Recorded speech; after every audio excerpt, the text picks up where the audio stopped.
कल आप लोग को प्रकाश के अपवर्तन में पढ़ाया था। प्रकाश के अपवर्तन में क्या सिखाया था आपको? आप लोग को याद होगा कि बताया था कि प्रकाश की दिशा में परिवर्तन को अपवर्तन कहते हैं। तो एक कांच अगर हम प्लेट लें, इसको प्रयोग करें, कांच की प्लेट पर एक आपतित किरण देते हैं, ये आपतन बिंदु हो गया। आने के बाद आपको पता होगा कि यह जब विरल से सघन में आती है प्रकाश की किरण, तो अभिलंब की ओर मुड़ जाती है। मतलब अगर PQ को अगर देखा जाए तो ये अपनी सिद्ध में, ये देखिए आपको PT के सिद्ध में ही आएगी ऐसे, लेकिन मुड़ जाने के कारण यह QR की दिशा में संरेखित होगा।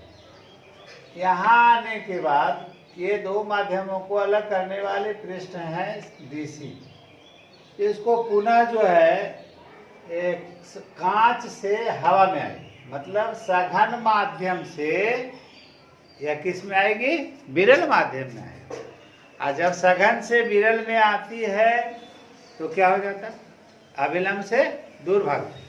मतलब यहाँ जो RS है, ये निर्गत किरण इसको बोले, क्योंकि कल आपको मैंने बताया था सबका परिभाषा।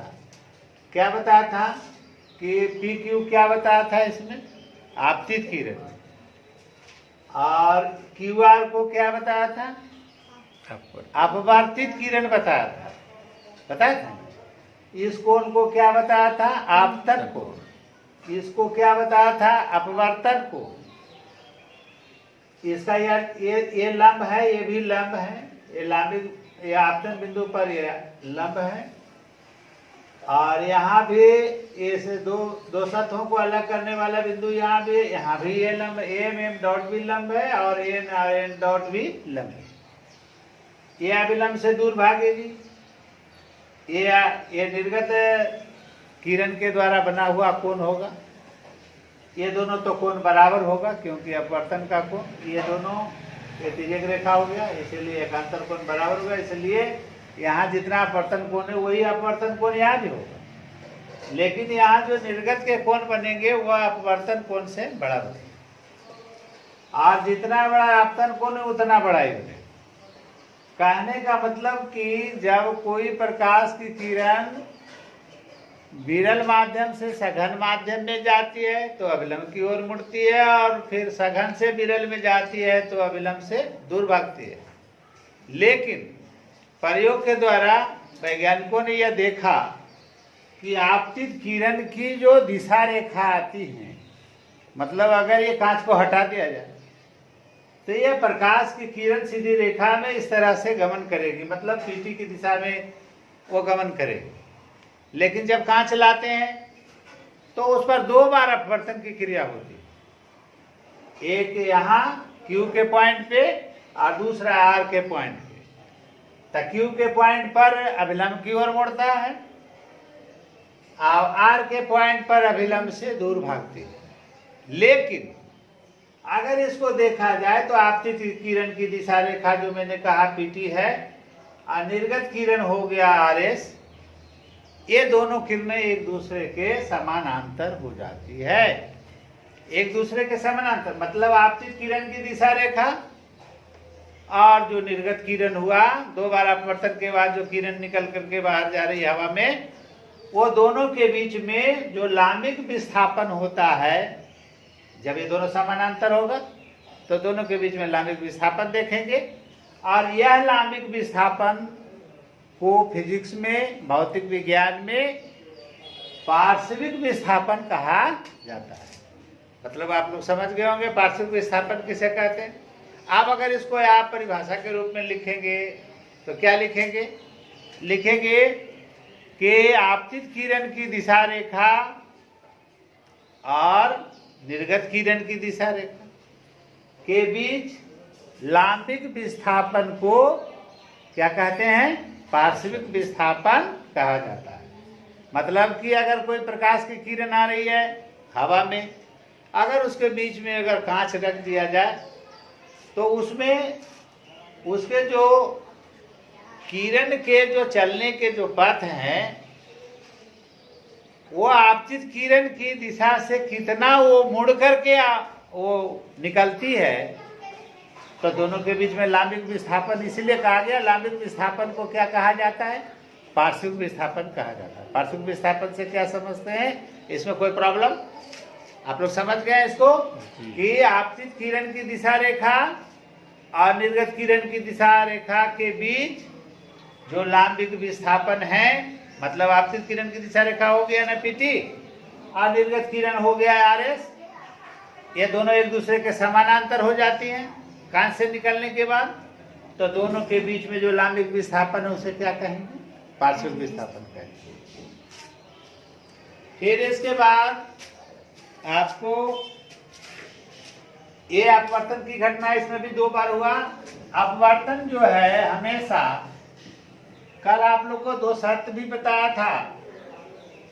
2 शर्त में क्या बताया था याद है आप लोग को? कि जब प्रकाश की किरण विरल से सघन में जाती है तो अभिलंब की ओर मुड़ जाती है। और फिर क्या बताया था? कि जब प्रकाश की किरण सघन माध्यम से विरल में जाती है तो अभिलंब से दूर भागती है। लेकिन ये शर्त है, ये ऐसा वो पालन करती है। लेकिन इसके साथ साथ अपवर्तन के जो नियम हैं वो 2 नियमों का पालन भी करती हैं। वो 2 नियम क्या हैं? मैं उसको आज बता देता हूँ। अपवर्तन के नियम को, ये पार्श्विक विस्थापन हो गया, फिर है अपवर्तन का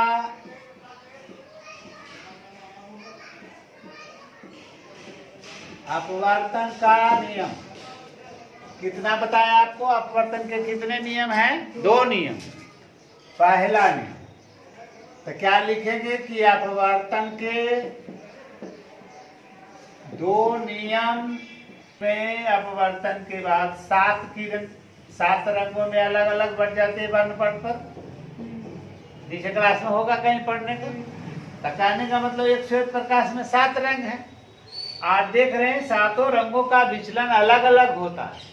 इसीलिए इसमें एक विशेष रंग के प्रकाश की चर्चा की गई है कि अगर कोई विशेष रंग के प्रकाश को अगर उसको 2 माध्यमों से गुजारा जाए तो साइन आई, मतलब आपतन कोण की जया और अपवर्तन कोण की जो जया का जो अनुपात होगा, मतलब साइन आई बटा गणितीय फॉर्म में इसको गणित के द्वितीय नियम से आप कह सकते कि आपतन कोण की जया मतलब साइन आई हुआ, अपवर्तन कोण की जया मतलब साइन आर हो गया। तो कहता है ये दोनों का नियतांक किसी विशेष रंग के प्रकाश के लिए और दोनों माध्यमों को हमेशा एक ही दोनों माध्यम हमेशा एक ही जैसा होना चाहिए। अगर हवा से कांच में लेते हैं तो हवा से कांच में ही लेंगे, और एक विशेष रंग का अगर लाल लेते हैं रंग, बैगनी लेते हैं रंग, 7 रंग होता है उसमें कोई रंग लेंगे तो उसका जो साइन आई और साइन आर का जो मान होगा वह हमेशा क्या आवेगा? एक नियत अंक आएगा। क्या आवेगा जी? एक नियत अंक आवेगा, एक नियत राशि आएगी, चाहे 4 आ जाए, 10 आ जाए, 20 आ जाए, मतलब एक नियत राशि आएगी। ये है इसका दूसरा नियम। एक नियम ये हो गया आपतित किरण आपतन बिंदु पर खींचा गया लंब तथा अपवर्तित किरण तीनों एक ही तल में होते हैं। और दूसरा नियम हो गया किन्हीं 2 माध्यमों और किसी विशेष रंग के प्रकाश के लिए किन्हीं 2 माध्यमों एवं किसी विशेष रंग के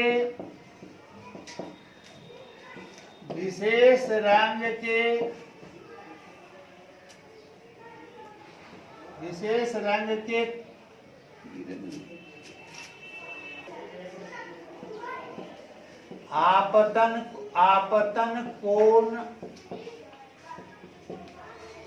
कोण की जया एवं अपवर्तन कोण की जया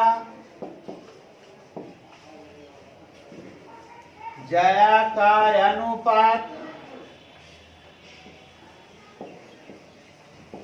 अनुपात एक नियतांक होता है।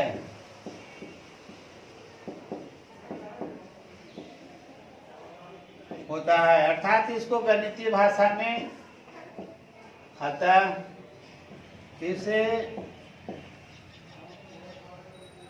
इसे आस्नेल का नियम भी कहा जाता है। इसे आस्नेल का नियम भी कहा जाता है,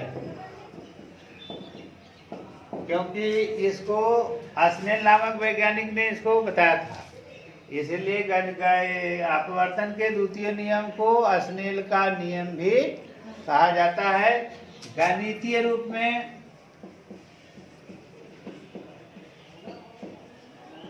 द्वितीय नियम को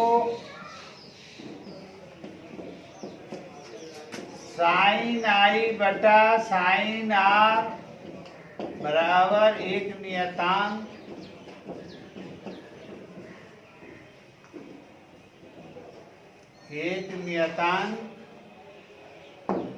भी कहा जाता है। अपवर्तन के दो नियम हो गया। अपवर्तन के कितने नियम है? 2 नियमों का पालन करती है। एक क्या कहा कि वो आपको परावर्तन में भी बताया था ना, परावर्तन के भी नियम होते हैं, उसी तरह से अपवर्तन के भी 2 नियम होते हैं। कल आप लोग को अपवर्तन और परावर्तन के बीच में अंतर भी बता देंगे, ताकि आप उसको भली भांति समझ जाएं कि परावर्तन किसे कहते हैं और अपवर्तन किसे कहते हैं। दोनों बात आपको समझ में आ जाएगा। अपवर्तन 2 नियमों का पालन करती है, मतलब ये जो आपतित किरण और अपवर्तित किरण जो मुड़ती है वो एक नियमानुसार मुड़ती है। अगर विरल से सघन में जाएगी तो लंब की ओर मुड़ेगी, तो एकदम निश्चित रूप से वही मुड़ेगी। ये 2 नियमों का पालन करने का मतलब ही ये 2 नियम है। आपतित किरण ये तो लिख दिया, दूसरा भी समझ में आ गया आपको दोनों। ये दोनों नियमों को आप याद रखेंगे, क्योंकि परीक्षा के लिए भी बहुत ही इम्पोर्टेंट है। आज हम लोग अम्ल, क्षार और लवण का अगला टॉपिक पढ़ेंगे। कल हम लोग 2 रासायनिक गुण पढ़े थे। आज तीसरा रासायनिक गुण में है कि धातु के कार्बोनेट से अभिक्रिया। तो कोई भी अम्ल, चाहे वो हाइड्रा अम्ल हो या ऑक्सी अम्ल हो, हाइड्रा अम्ल हो या ऑक्सी अम्ल हो, तो हाइड्रा अम्ल या ऑक्सी अम्ल में कोई भी अम्ल जब धातु के कार्बोनेट से अभिक्रिया करेगा तो हमेशा कार्बन डाइऑक्साइड गैस बनाएगा। धातु के कार्बोनेट से अभिक्रिया करने के पश्चात, जैसे zinc carbonate, sodium carbonate, calcium carbonate, ये धातु के कार्बोनेट हो।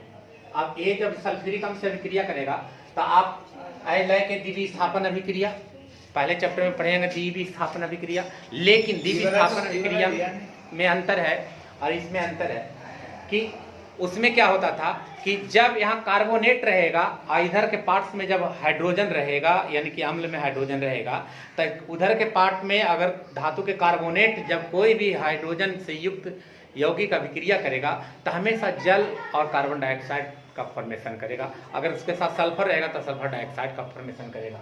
जैसे ZnCO3 + H2SO4, इसका धनात्मक, इसका ऋणात्मक, दोनों का संयोजकता 1-2 है तो ZnSO4 बनाएगा। अब यहाँ से ये जो हाइड्रोजन है, अब यहाँ से एक ऑक्सीजन को लेकर बाहर हो जाएगा तो H2O बना देगा और प्लस CO2 के रूप में बाहर हो जाएगा। इसी प्रकार ये तीनों रिएक्शन होती है। चौथा रिएक्शन में धातु के बाइकार्बोनेट, ये था कार्बोनेट से अभिक्रिया, अब है बाइकार्बोनेट से अभिक्रिया। यदि धातु के बाइकार्बोनेट किसी भी अम्ल से अभिक्रिया करेगा तो हमेशा इसमें भी कार्बन डाइऑक्साइड का ही फॉर्मेशन होता है। पहले का धनात्मक, दूसरे का ऋणात्मक, NaCl बाहर हो जाएगा, संयोजकता दोनों का 1 है। यहाँ से हाइड्रोजन एक ऑक्सीजन को लेकर बाहर हो जाएगा प्लस H को, तो H2O का फॉर्मेशन कर देगा। अब CO2 है जो गैस के रूप में उड़ जाएगा। तो ये था आपका 4 पॉइंट अम्ल का रासायनिक गुण। तो अम्ल का रासायनिक गुण अब खत्म हो गया। अब हम लोग पढ़ेंगे अम्ल का उपयोग। तो हमारे दैनिक जीवन में अम्ल का उपयोग लाभदायक के रूप में भी है और हानिकारक के रूप में है। तो कुछ अम्ल जो होते हैं, जो संक्षारक होते हैं, जिसको पड़ने पर घाव में, शरीर में दाने उत्पन्न हो जाते हैं, घाव उत्पन्न हो जाते हैं। और कुछ अम्ल हमारे लिए लाभदायक भी है। जैसे अम्ल का उपयोग पहला है सिरका के रूप में। तो सिरका के रूप में हम लोग एसिटिक अम्ल का प्रयोग करते हैं। एसिटिक अम्ल का प्रयोग करते हैं। सिरका यानी कि अचार, जैम, जेली, अचार जितने भी हैं उसमें हम लोग सिरका एसिटिक अम्ल का प्रयोग करते हैं। अब मोटर गाड़ी के बैटरी में जो इन्वर्टर का बैटरी हो या घरेलू जो बैटरी का उपयोग करते हैं द्वितीयक बैटरी के रूप में, वो मोटर गाड़ी के रूप में जो बैटरी का उपयोग करते हैं उसमें सल्फ्यूरिक अम्ल होता है, सल्फ्यूरिक अम्ल का प्रयोग करते हैं। तीसरा विस्फोटक पदार्थ के निर्माण में और खाद के निर्माण में, ये दोनों में हम लोग नाइट्रिक अम्ल का प्रयोग करते हैं, नाइट्रिक अम्ल का प्रयोग करते हैं। अगला भोजन को पचाने में। अब भोजन को पचाने में कैसे इसका कौन सा अम्ल का उपयोग करते हैं, तो देखिए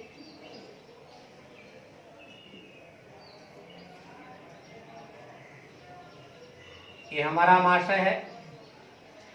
इस अमाशय से हमेशा हाइड्रोक्लोरिक अम्ल का स्राव होता है, हाइड्रोक्लोरिक अम्ल।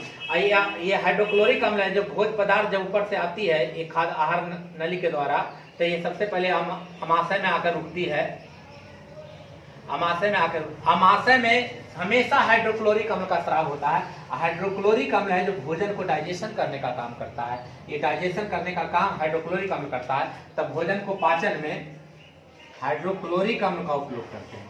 इस प्रकार अम्ल के परिभाषा, अम्ल कहते किसे हैं, अम्ल का रासायनिक गुण, अम्ल का भौतिक गुण और अम्ल का उपयोग। ये आपका अम्ल जो टॉपिक था वो अम्ल का टॉपिक समाप्त हो गया। अब इसके बाद हम लोग बहुत सारे वैज्ञानिक तथ्यों के आधार से जो परिभाषा दिया गया था अम्ल और क्षार का, उसको हम लोग आगे के रूप में देखेंगे, क्योंकि अभी क्षार का भी परिभाषा बताना है, तब साथ साथ चलेगा अम्ल और क्षार का परिभाषा वैज्ञानिक तथ्य के द्वारा। अब कुछ ऐसे भी पदार्थ हैं जिसमें हम बताए थे कि बहुत सारे पदार्थ हैं जिसमें अम्ल पाया जाता है, तो कौन से पदार्थ में कौन सा अम्ल पाया जाता है इसके बारे में गणना करें। जैसे संतरा, अब अम्ल का स्वाद तो खट्टा होता है। देखिए अभी ये जितने भी हैं उसमें कोई ना कोई अम्ल पाया जाता है जिसके कारण वह उसका स्वाद खट्टा होता है। अब कौन से पदार्थ में कौन से अम्ल पाए जाते हैं, अब यहाँ ध्यान देंगे। जैसे संतरा है तो संतरा में सिट्रिक अम्ल पाए जाते हैं, यानी कि जितने भी सिट्रस फ्रूट हैं उसमें सब में सिट्रिक अम्ल पाया जाता है। नींबू सिट्रिक अम्ल, सेब मैलिक अम्ल, इमली टार्ट्रिक अम्ल, दही लैक्टिक अम्ल, टमाटर ऑक्जेलिक अम्ल, आंतरस देखिए ये आंत से निकलने वाला रस है हाइड्रोक्लोरिक अम्ल, एक भोजन को पाचन का काम करता है, तो आंतरस में हाइड्रोक्लोरिक अम्ल पाया जाता है। चाय में टैनिन पाया जाता है। विटामिन सी एस्कॉर्बिक अम्ल पाया जाता है। लाल चींटी का डंक हो, बिड़नी हो, खोटा हो, जो भी काटता है तो काटने के बाद लहर जो उत्पन्न होती है वो लहर फॉर्मिक अम्ल के कारण होता है। अब विटामिन सी यानी कि टमाटर में भी विटामिन सी पाया जाता है, लेकिन टमाटर में विटामिन सी पाया जाता है लेकिन इसमें पाया जाता है ऑक्जेलिक अम्ल ज्यादा मात्रा में। ऐसा नहीं विटामिन सी का लिए तो कभी होगा कि टमाटर में भी विटामिन सी पाया जाता है, लेकिन टमाटर में पाया जाता है मुख्य रूप से ऑक्जेलिक अम्ल। विटामिन सी एस्कॉर्बिक अम्ल का ही दूसरा नाम है। और इसके बाद प्याज भी आता है। प्याज में भी पाया जाता है आपका ऑक्जेलिक अम्ल। प्याज में भी ऑक्जेलिक अम्ल पाया जाता है जिसके कारण उससे लहर उत्पन्न होती है आंखों में पड़ने से। इस प्रकार आपके कुछ ऐसे भी पदार्थ हैं जिसमें आपके अम्ल पाए जाते थे। अभी बहुत इंपॉर्टेंट है, बार बार कोई भी कंपटीशन एग्जाम में भी ये चीज पूछता है। संतरा में, नींबू में, सेब में, इमली में, दही में, टमाटर में, आंख में, चाय में विटामिन सी और लाल चींटी का डंक रहे, खोटा रहे, पिपरी रहे, जो भी रहे, मधुमक्खी रहे, बिड़नी रहे, सब में फॉर्मिक अम्ल पाया जाता है जिसके कारण काटने पर उसमें दर्द उत्पन्न